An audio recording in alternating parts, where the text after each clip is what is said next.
माणसाचं मन एकदा का कठोर झालं की मग काही गोष्टी परत पूर्वीसारख्या राहत नाहीत. कारण कठोरपणा अचानक येत नाही. तो येतो अनेक वेळा दुखावल्यावर, अनेकदा मन गिळून शांत राहिल्यावर. आणि शेवटी स्वतःलाच सांभाळण्याची वेळ आली की कठोर मन वाईट नसतं, ते फक्त थकलेलं असतं. मन कठोर झालं की माणूस वाईट होत नाही, तो फक्त शांत होतो.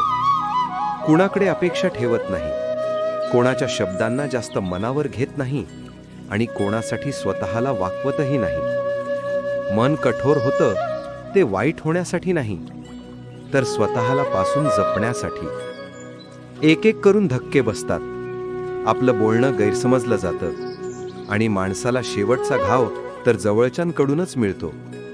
तेव्हाच मन हळूहळू कठोर होऊ लागतं. आयुष्य असं शिकवतं की कुणीही कायमचं आपलं नसतं. सगळे त्यांच्या सोयीने वाईट बनत नाही, तो फक्त स्वतःची किंमत ओळखायला शिकतो. Download ShareChat.